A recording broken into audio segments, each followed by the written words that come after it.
This is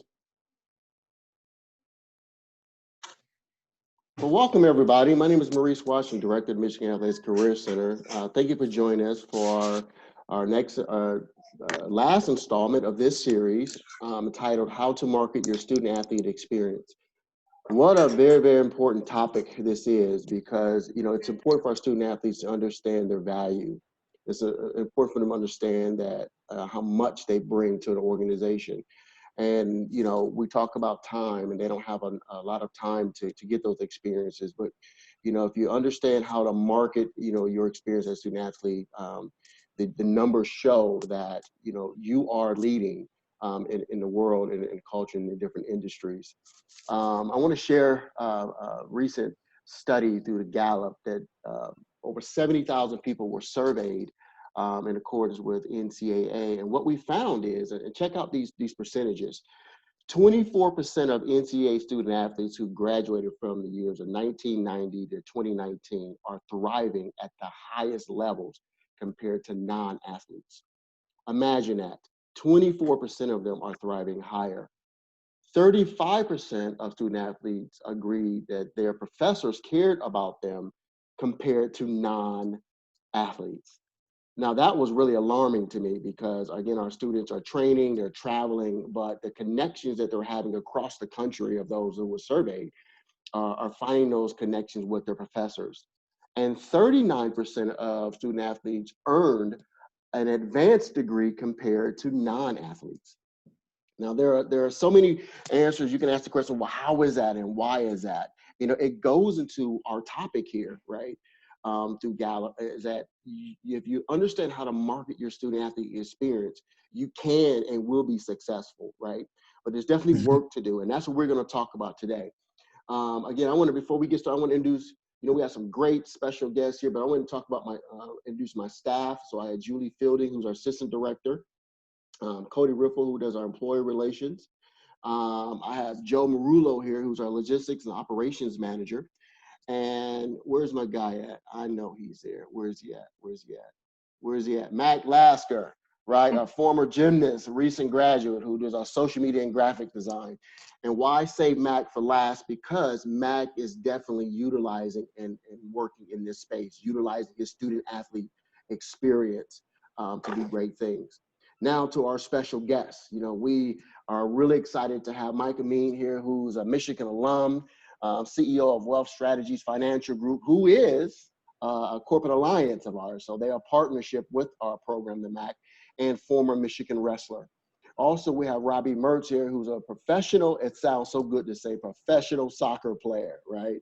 Go Robbie.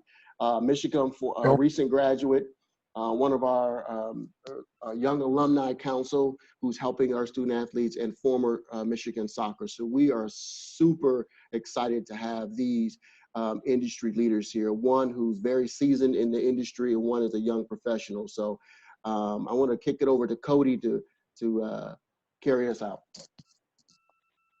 Yeah, awesome. Thank you. As Maurice had mentioned, two of the people we work closely with throughout the year, providing programming and opportunities and unique perspectives. So thank you, Robbie and Mike, for being here.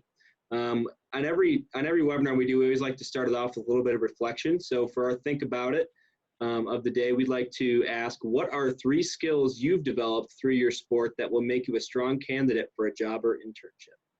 So if you could, in the chat box, just answer a few different things here, what you think would make you a good candidate for those. I'll give you a minute or two. It's interesting, in talking with really all kinds of professionals, anybody who recruits student athletes, and we'll be covering this shortly, but they can tell you why a student athlete is so valuable to their organization or within their positions. But what we've seen is a lot of times student athletes may not understand some of the skill sets that they have, that they've developed, and how that translates. And that's one of those things, even myself as a former student athlete, it took me a little bit to understand that. But with, as you kind of go through and you experience different careers, and I'm sure you'll hear from both Mike and Robbie, the different things that, really make a big difference and make you a great employee. So we got a couple trickling in here. Time management, ability to work in a team and leadership, excellent answers. And you'll see here in just a moment why I asked that. I think you're going to see a little bit of repetition, which is great. So work ethic, discipline, teamwork, communication, leadership, discipline, and communication skills. Yep. That's the fun thing about sport is, right, a lot of these things overlap, and you'll see it in pretty much all sports, all your individual sports, but also your team sports. Really have a little bit to do with all of these. Awesome. Julie, do you want to go into the next slide and we can see why this was important? So this here is actually a statistic in a table that was created within the NACE, which is the National Association of Colleges and Employers. It's one of the governing organizations for both employers and career centers and anyone in career services to be able to keep a tab on, you know, what's pertinent in the workforce. What are employers looking for? What are some of the skill sets that they're looking for in prospective candidates for opportunities? So that's helpful for us when we're working with either alumni or current student athletes to say, hey, here's some of the hot things right now to cover. So based on this was 900 respondents in 2020, their survey from 2020. And if you look at really the top 10 in all of them, but really the top 10, you're going to see some reoccurring answers here. Some of the ones you've seen that student athletes in the past slide identified. But what you'll see in a lot of different job opportunities and things listed, you know, on any type of job board. So problem solving skills was 91%, ability to work in a team, 86%, strong work ethic, 80%, analytical and quantitative skills, communication skills and leadership, initiative, detail oriented. Sounds pretty familiar, right? It tends to be something that if you got to the Big Ten level, or even as a student athlete in general, you probably have some of these things, or else you wouldn't be here. But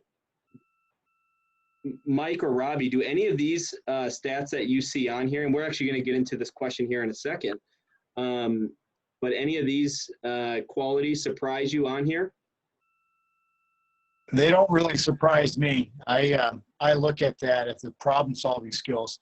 This is what you guys do day in and day out as a student athlete. Is you wake up solving all kinds of problems, and I think mentally, you know, when I start to reflect back on what it was like to be an athlete and how that translated into being a professional, it's just such a common denominator. So none of these skill sets surprise me because they're attributes that are essential for success in any sport and any business. It's all transferable. And Robbie can right now as a professional athlete. Yeah, I would second that from Mike. I don't think any of them really surprised me, but I do think there's definitely a few on there that stand out in terms of things that student athletes bring to the table that maybe people who haven't gone through that experience won't necessarily have, and that's a unique advantage that, you know, kids who have come through and played a sport in college, that's a unique advantage that they'll have going into the workforce and into their career. You know, that's interesting.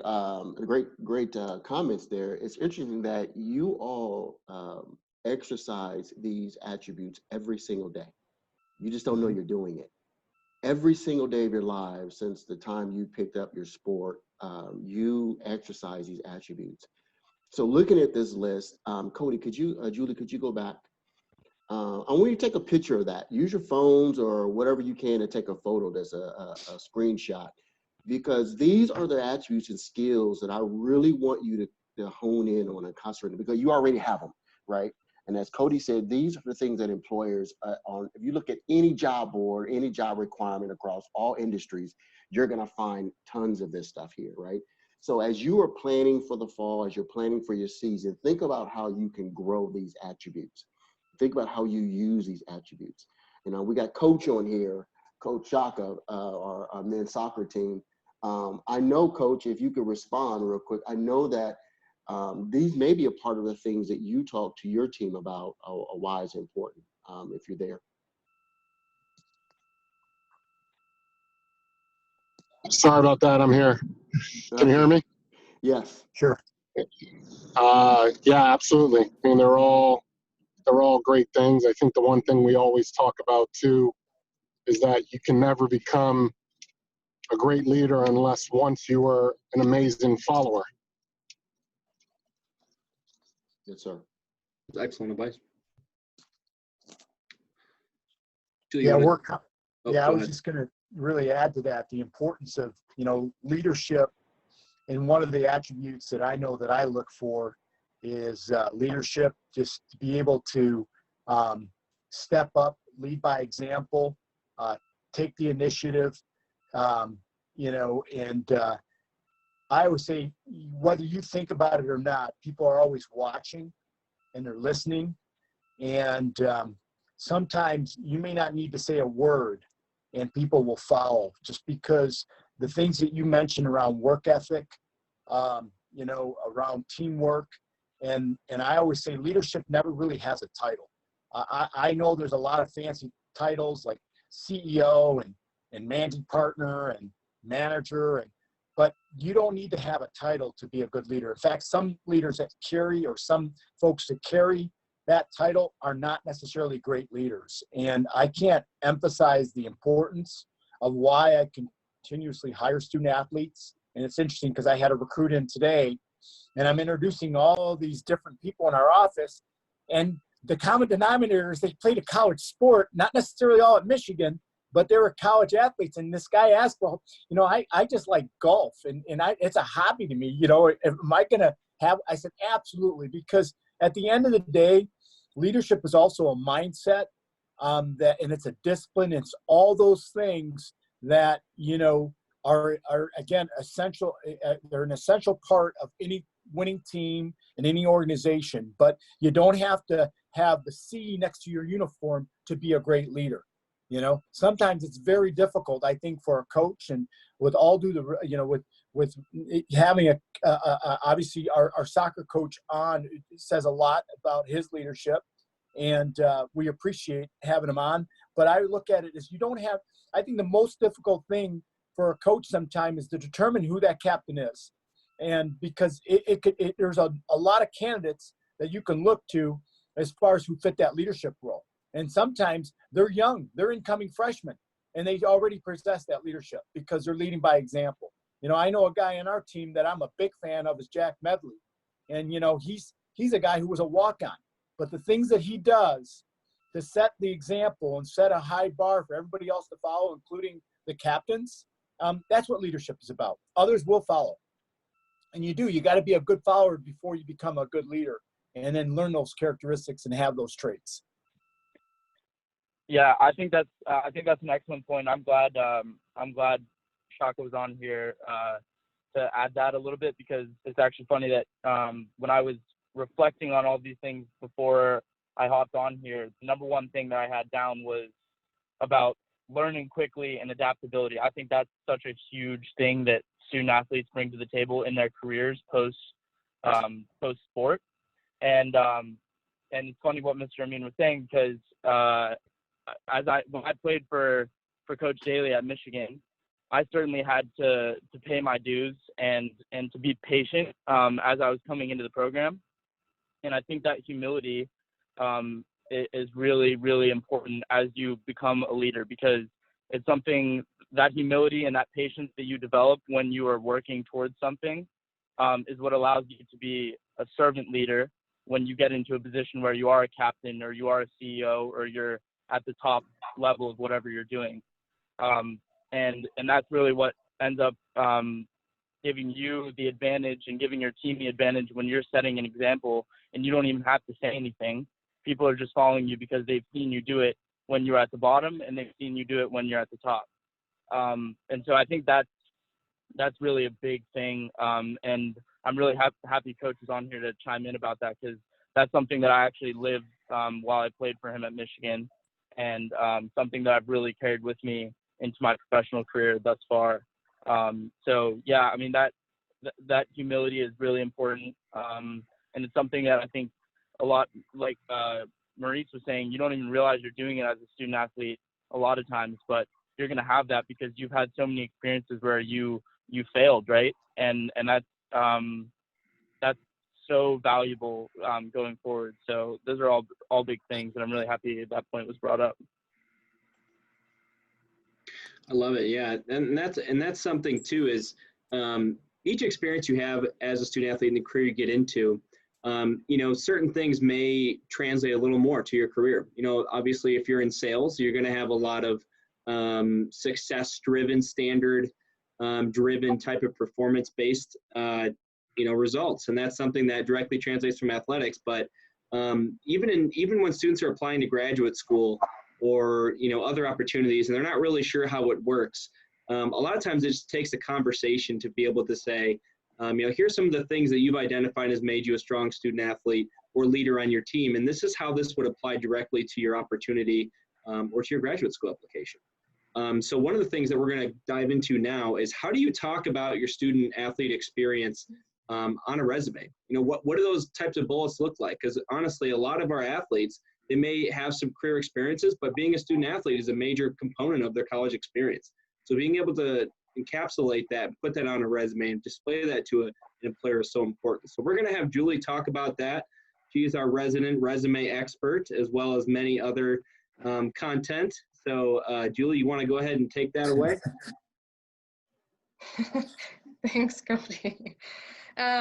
So again, a lot of the time when you're applying for a job or you're applying for an internship, before someone knows you and gets to know you, they'll see your resume. And so we want to be sure that you're leveraging your athletic experience in a way that employers or recruiters understand it. Mr. Amin was saying how his company, they hire a lot of athletes and they're familiar with the athletic landscape. Some companies might not be as familiar with it, right? And Correct. So if you've been a student athlete before, you've worked in athletics or worked in higher education to some extent, you have a better understanding of the roles, responsibilities, and skills that come with being a student athlete, especially at a university like Michigan.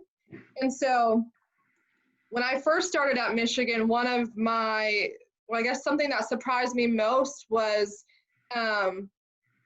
student athletes don't understand or realize the skills that they have. And so it comes through conversation to say, Robbie, what about this? Or what about that? Is this something you do? And the student athlete would be like, oh, yeah, I do that. And you've been playing and competing at high levels within your sport for years and years and years. So it's in the back of your brain usually, because you know it like the back of your hand. And so with our help, we look to help you articulate and verbalize those skills as it relates to what you want to do next, whether that's pursue an internship, whether that's pursue a job or a career, or whether that's to pursue higher education within your field of study or academic interest areas, because those are things that employers will understand. And that translates to them and for them outside of their knowledge of sport. So in the chat box, keywords were mentioned like time management, right? And so you, as student athletes, you dedicate so much time to your academics, to your athletics, and outside commitments. And so it's important to talk about that and even quantifying that. So how much, what does your course load look like? How many classes are you taking? How many hours are you spending between practice, lift, and competition? Are you also volunteering or spending time in the community? You want to be sure you're laying that out as it pertains to, thinking about a recruiter seeing this or somebody who's unfamiliar with sport, like I said before. Leadership, talking about your ability to lead on and off the field or court or the mat, and making sure that it's translating to the workspace. Resilience, as an athlete at a D1 school, and that's as rigorous as Michigan, it's important to listen and to learn and to gather feedback, not only from your coaches, but your teammates, to improve your athletic performance. And that's something that translates right into the workplace. We are talking about this on a staff meeting call, the importance of feedback and in using that to get better in your everyday and in your job. And then teamwork. You are surrounded by people who have different perspectives, personalities, ideas, and opinions as you, but you all are there for something in common. You're all looking to achieve a common goal, whether that's a Big Ten championship, whether that's, you know, getting X amount of wins that season, but that's something you have in common. Me and my team, we, same thing. I collaborate with 7 diverse personalities and perspectives every day to achieve a common goal. Our goal is to help and empower our student athletes to be successful after sport. So, you know, it's, again, you see the parallel there. And so it's really leveraging and making sure you are articulating your student athlete experiences as it relates to what you want to do next. We'll see a lot of student athletes who have never worked before, who have never interned before. Being a student athlete, that's 2 full-time jobs. And so when you're talking about your experience, your athletic experience this way, you're showing them the level of responsibility and the type of job that it is. And so speaking of job, we just wanted to show you, this is a screenshot from an account strategist position at Google. And you can see the qualifications, you can see the responsibility, and without understanding or knowing your experiences outside of sport, you can already see the parallels and the commonalities between what you've enhanced or developed through being an athlete. The ability to multitask, manage multiple priorities at a time. You all are expert at that. Your attention to detail, your communication skills, high performance, collaboration, your ability to be productive, right? And growing, it says grow agency business. You are all goal-oriented individuals, and you know, you strive to achieve those goals and to get better and work hard to get there. And so these are just a few examples as to how your skills as a student athlete, again, generalizing your experience, would make you qualified and for a top company like Google. So it's important to recognize, it's important to talk about these skills and abilities that you've acquired through sport, because it really is a differentiator, and you have those unteachables, right? You can't teach somebody to be goal-oriented. That's something you've worked at over time, and that's something that's become innate in you. I can teach you how to use a software system, or I can teach you how to do, you know, this design or this, how to code something, but there's those soft skills that you've acquired through sport that really set you apart from other candidates. So I want to toss it to Mike to talk about important qualities he looks for in his new hires, and then Robbie talking about the skills he contribute most to his success on and off the soccer field. Yeah, so, you know, thank you for that. So when I start to look at candidates, we always kind of encourage student athletes to pursue an internship. And there's plenty of them out there just to get that on-the-job training, especially during the summer.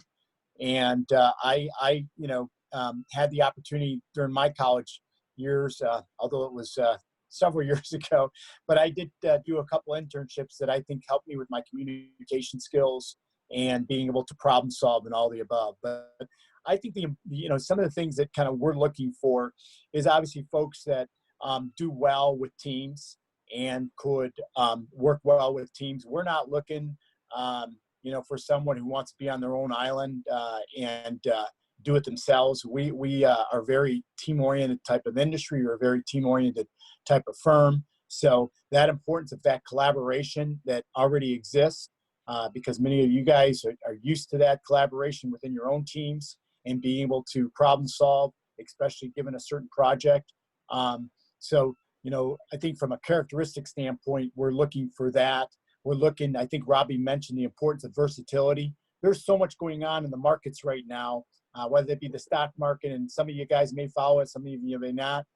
But one of the things we have to do is communicate with our clients the expectations and the services, which is really important. It's not, I always look at it, I like to view us as more of a consultative type of position versus a sales position, because we're looking for people who believe in long-term relationships that are mutually beneficial. So people who like the relationship build, who like to interact with people and help solve people's financial problems, that's kind of where that candidate, especially coming from the University of Michigan or coming from a D1 type of school as a student athlete, they're going to probably be at the top of our list. And the importance of having that versatility and also being able to adapt to the various environment, both not only from a market standpoint, but also from a regulatory standpoint, that there's constant changes about certain licenses that we have to obtain and certain ways of conducting business and making sure that we're compliant, just like a student athlete, right? We've got to adapt. And we have to accept the fact that it's a forever changing world. And we're witnessing that, and the importance of diversity within your environment. So obviously having a culture is critically important, and what you do to that culture and the decisions I make every day either are going to affect it positively or negatively. So the importance of attitude will determine your altitude. I've been saying that to my kids since they were 3 years old. So attitude and walking in with a real positive attitude. And I know that it's easy to say and harder to do, because sometimes I'm going to wake up and I'm just everything, the Murphy's Law, just things are going to go wrong. And usually it's 3 or 4 things all at once. And, I'm going to get caught in traffic. And so the ability to still have a positive attitude when you approach practice, when you approach, your events and your games, I think is really, really important. No matter how bad things have gone, you got to kind of, check that and check out of that mindset, that negative mindset, so it doesn't spiral, and keep a positive attitude, especially when you're interviewing. And I can kind of gauge the candidates on the basis of maybe sometimes the debate they're having, on the basis of certain questions and the way they answer them. And it's really, really important of keeping that positive, attitude when you are working with employers, and also more importantly, when you get the job and you're working with your peers, as well as, in some cases clients, and you're able to collaborate at that positivity. But, I think we've mentioned the importance of work ethic. If you're a student athlete, I don't want to assume you have great work ethic, but it's pretty hard to balance, a full-time, student schedule, as well as practice, as well as study table. So I assume, that's going to probably come over, as long as you don't take that for granted, that's going to automatically come over. So I always say work ethic, but I assume that you're going to have work ethic. So the other characteristics are going to stand out even more. And then the most important thing, at least for our industry, and I think for many industries, is having integrity. And integrity is more than just saying, all right, well, I embellished my resume, I kind of told a little lie here and there. We can't do that. We've got to really kind of stand up for our character and the block M. And I know that sometimes, of course, I can be trustworthy and I have integrity. But integrity also means, in my definition, is doing what you say you're going to do. If you're going to get back with me on Tuesday, you need to get back with me on Tuesday. And you know what happens to a lot of candidates? They don't get back with you. And I say, well, if I'm recruiting them and they say, well, yes, I'll follow up with you, Mr. Amin, and expect, this work or whatever project you gave me to be completed within the next 24 to 48 hours. Guess what? I expect it to be done in 24 to 48 hours, because that's going to tell me a lot about your initiative. If you raise your hand and you say you've got this initiative, you do what you say you're going to do. That kind of also falls in line with me with integrity, because it's basically saying, well, I was being straightforward when I told you I was going to get it done, and I got it done. And now things do happen. If you can't get it done because something, something came up that you had to pay attention to and prioritize, I'm okay with that. Pick up the phone, send me an email, send me a text message. I had to put out a fire. I'm sorry, but give me another 24 hours. No problem. That's what it's all about, is that open line of communication. So hopefully that answers your question. That was great. No, that was great. Robbie, and then just touching on the skills that have contributed most to your success on and off the field or in and out of sport. Yeah, for sure.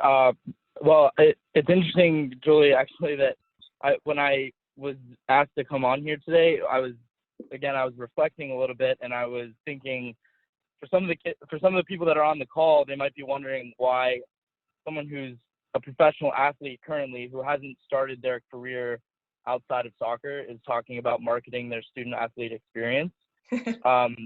But I have to say, I have put a lot of thought into it, even while I was in school, because I was preparing for whatever was going to come next. I didn't know if it was going to be playing soccer professionally or if it was doing something else professionally.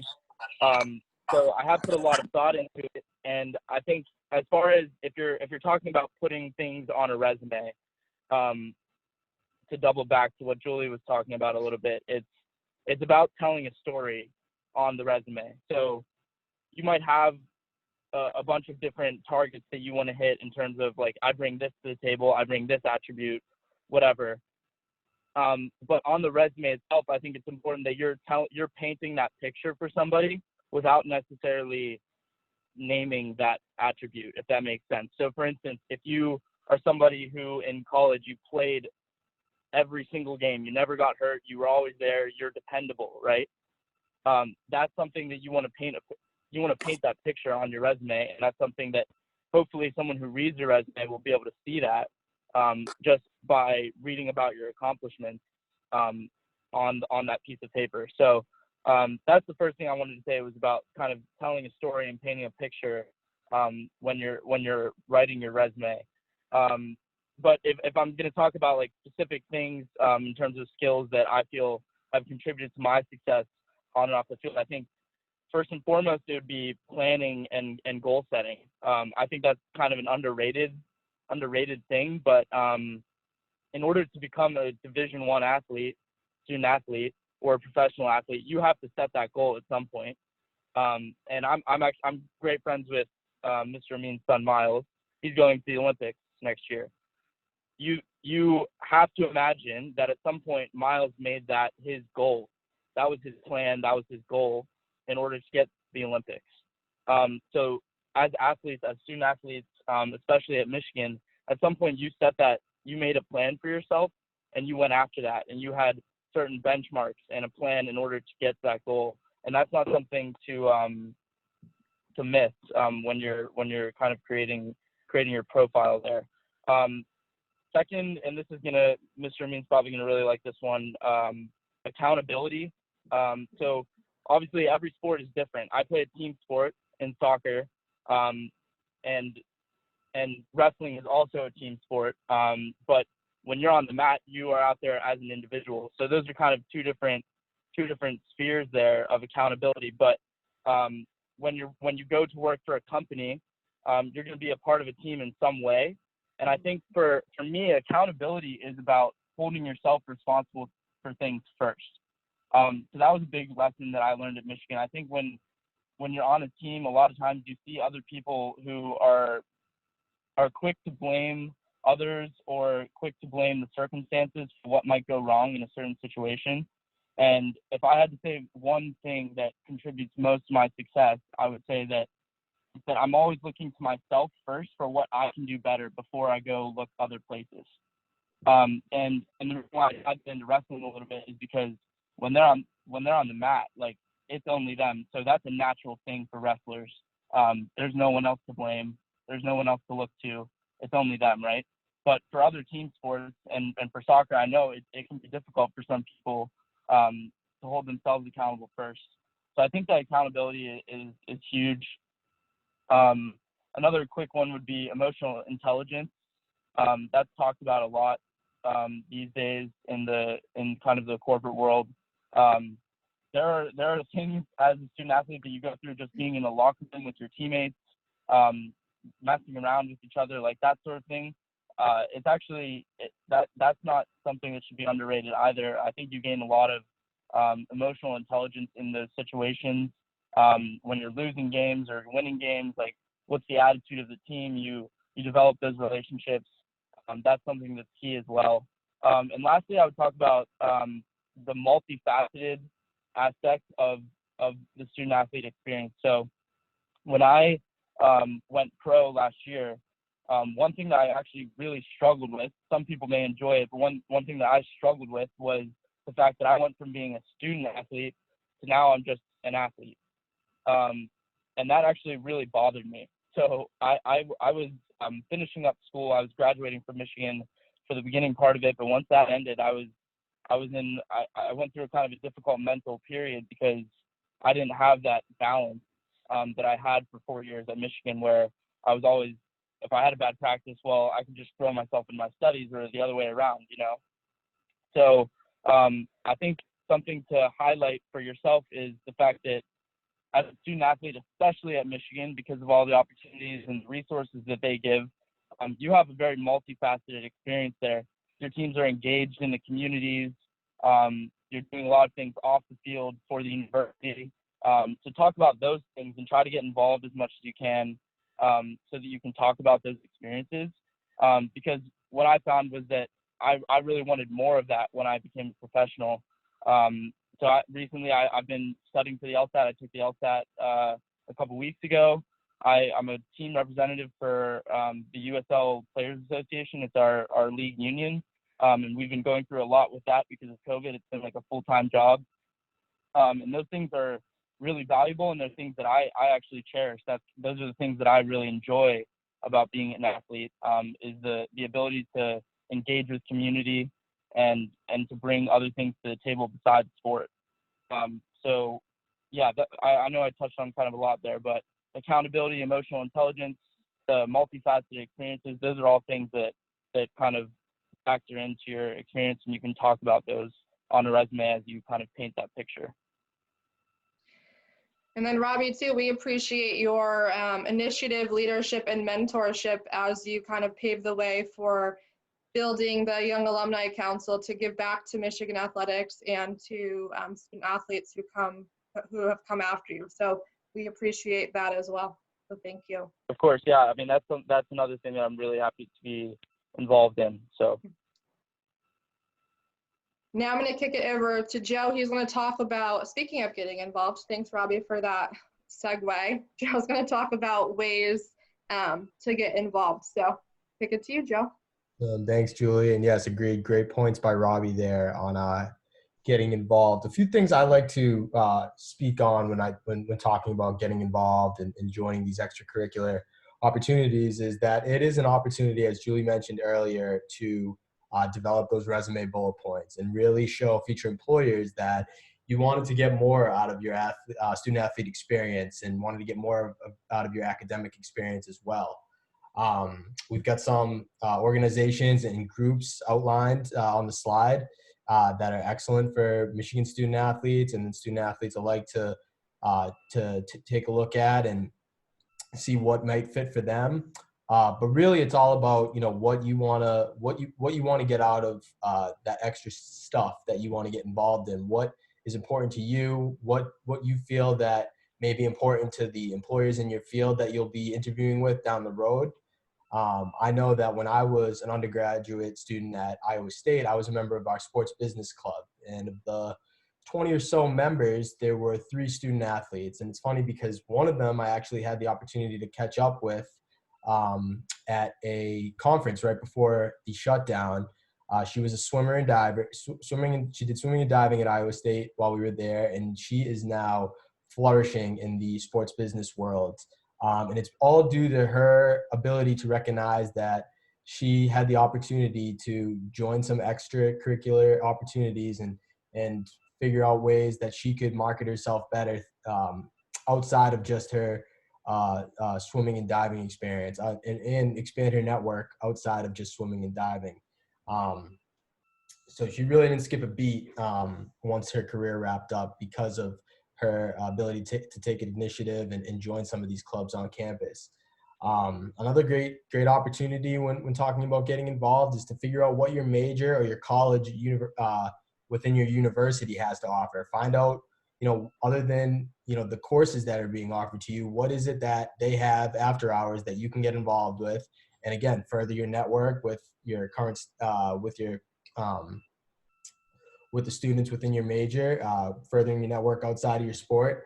And it just gives you an opportunity to again, just be part of something different that you might have not typically sought out for had it not been, realizing the opportunity that it can give you to further your career. And keep in mind that as a student athlete, you do have doors open to you that the rest of the student body doesn't necessarily have. So you want to make sure that, because of, with that in mind, that you are taking advantage of these opportunities moving forward. Like to ask any of the MACC staff if you'd like to touch on any of these organizations or clubs we have outlined on the slide.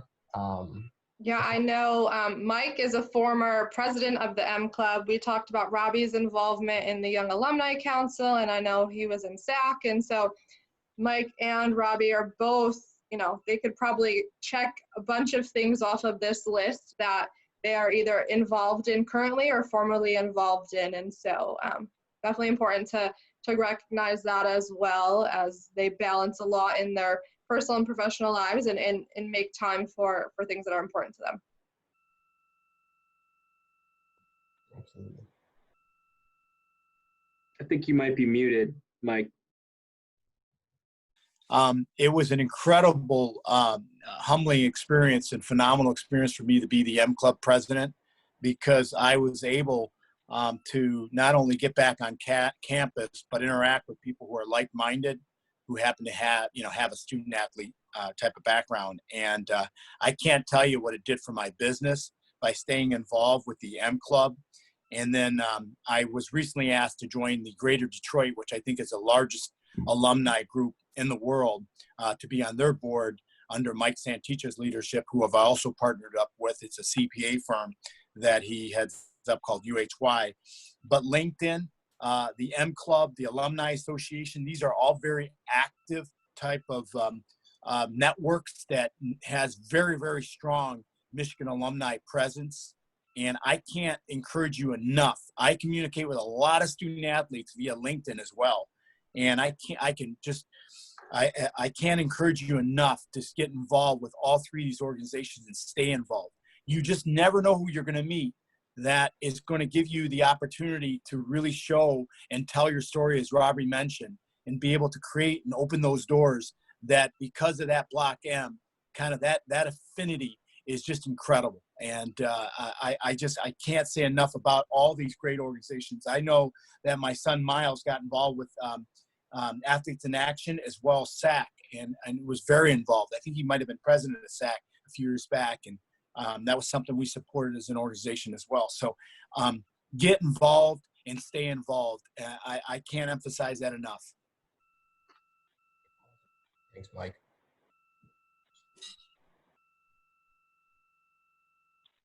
Yeah, I don't know if I'm supposed to chime in here, but I mean, I would echo all of those things from Mr. Mean, and maybe just to say one extra thing, it's that those organizations are what build a lot of the relationships that you're going to carry with you beyond your time at Michigan.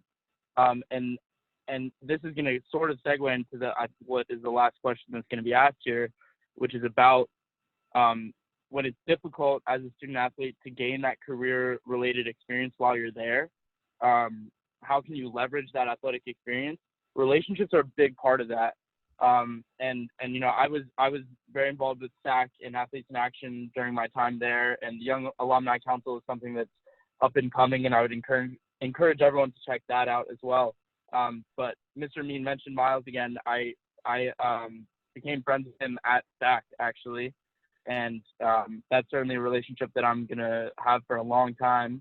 And so I think those are not just ways to get involved, but also you do gain something from that. It's not about you giving all the time, but you can actually gain something back from that, which is important relationships that are going to serve you for years to come. So yeah, I think that's really important.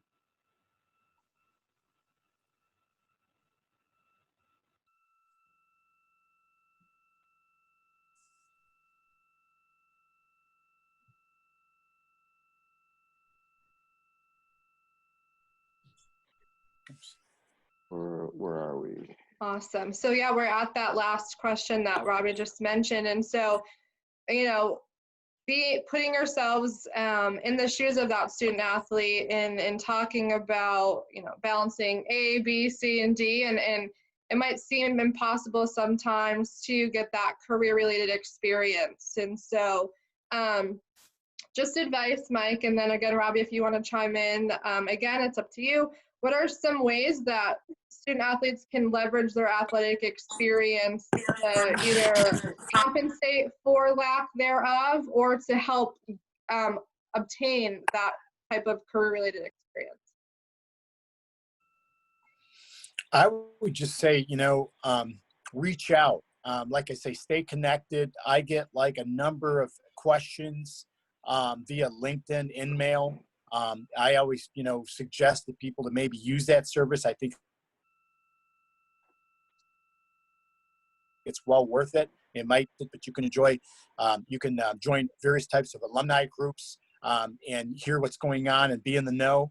But don't feel, I know that a lot of the younger generation likes to text message and maybe send emails. Pick up the phone. I purposely keep my phone, my cell phone, on my LinkedIn page. So for athletes to either reach out to me and connect with me and have a discussion around telling their story and getting them connected. And they don't have to pursue financial services. I've helped a number of former athletes over the last 30 plus years get various opportunities for favorable introductions to different employers and internships. So don't ever think that just because I run a financial services firm and you're not interested in that, I'm there to help. I'm True Blue for life.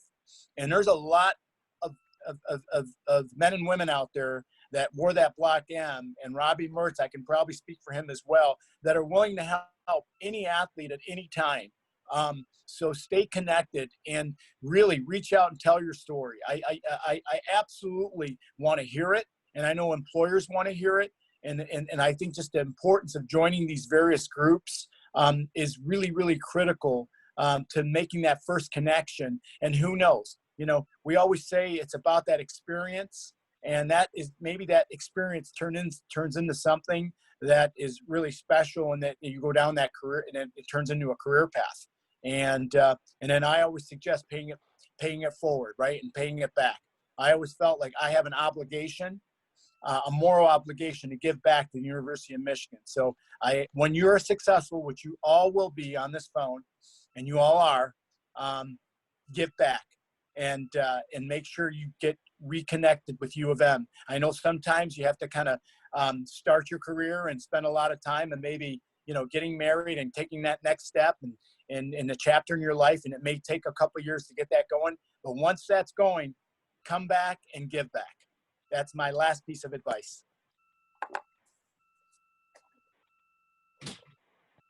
Yeah, I think this is awesome because obviously Mr. Amin and I are at two different points in our careers here, and I'm still at a point where I'm yet to do a lot of this, so I'm listening to his advice and taking a lot of it on hand for myself, actually, which is great. But as far as that, leveraging that student athlete experience and especially in light of a lack of career related experience, I would just say start small and start somewhere. It doesn't really matter where you begin. And I think, when, again, we've achieved such a high level of success in our sport to get us to playing a sport at the University of Michigan, which is amazing. So I think when we go on to that next level, sometimes we're excited to make that jump and be immediately extremely successful in whatever we do next. But I do think there's an element of patience, and people will realize your value over time. So I would just encourage people not to look too far beyond what they can do in the immediate future. Start small, start somewhere, and be willing to just dive into whatever you're doing. And I say that as someone who knows that whenever my soccer experience is done at the professional level, that's what I'm going to have to do. So that's not even coming from experience. That's just knowing that that's what I'm going to have to do here in the future at some point. So start small, start somewhere. Great advice.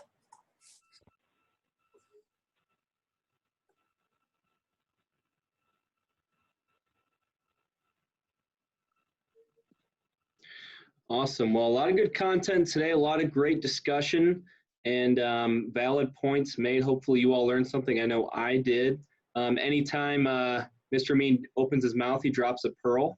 And that's something that, is unique to student athletes, I think, is the camaraderie that you kind of see between, Mike and Robbie, too. That's something that transcends generation and age, and it's a common denominator among everybody who's given their time to do that. With any question, if anybody has any questions on here, who's currently on the call or watching this recording, feel free to drop them in the chat box or send us an email. I think our next slide may have some contact information on it, and then we'll also check those out. So again, our contact information: Maurice Washington, our director; Julie, our assistant director; myself, Joe, and Mac, our team, and our special guests, Mr. Mike Amin and Mr. Robbie Mertz. And stay tuned for our future events. This is the last webinar of this series. But pretty soon, I think in 2 weeks now, the week of July 6th, we'll be having our employer showcase, which we are putting the marketing out for now. So I'm sure you'll be seeing all kinds of information on that. And a quick 30,000-foot overview of that is we will be hosting 3 companies per day based on industry to host 30-minute Zoom sessions. So that will be Monday will be sports, entertainment, and media. Tuesday will be finance and business. Wednesday, medical tech and research. Thursday, STEM and engineering. And Friday, sales and consulting. So stay tuned for that. We'll be releasing a roster. A lot of these will be companies we haven't worked with before, but are planning to develop relationships there, as we've talked about the importance of that today. And that is what we have coming up. So if anybody has any extra comments, feel free to drop those in. Yeah, I just want to thank Robbie and Mike for taking the time out of their day. I know, Robbie, you're traveling, and Mike, I know you're so busy over there, right? So for giving us some words of wisdom. We've heard from 2 different perspectives, from a seasoned industry professional, CEO, and a professional, a young professional, and Robbie, and just starting out. But they both of them bring great value, right, and different experiences, and I know I've learned something, right? I've been doing this a long time, but I'm sitting here, I'm learning. Mike, again, as Cody said, every time you drop, you're dropping bombs, man, right? You should have dropped the mic and left a long time ago. No. Right? But those are words of wisdom. Those are things that that we needed to hear. Our student athletes that are on here and who will watch this on our YouTube channel will need to pay attention to, because you do bring value, right? And there are opportunities to market your student athlete experience. You have the attributes. It's just a matter of you getting out there and going and doing it, right? I love Robbie's point that, when he made that transition, he was no longer a student. So what did he have to do? That's a transition. We all are going to have to meet that transition, whatever that transition may be, or whenever it may be. It's what we do with that opportunity that's important, that defines who we are. Right. We don't have the opportunity to just sit there and cry about it, about what I do. Think about all the things that you've done in your life and how you have gone from a loss to a win, how you have changed a losing season the following year to a winning season. All the hard work that you've done. So that's what this is about. Again, thanks for our special guests. Thanks to my team. I have an awesome team who brought in some great insight. And so with that, if you got to go, Go blue. Go blue.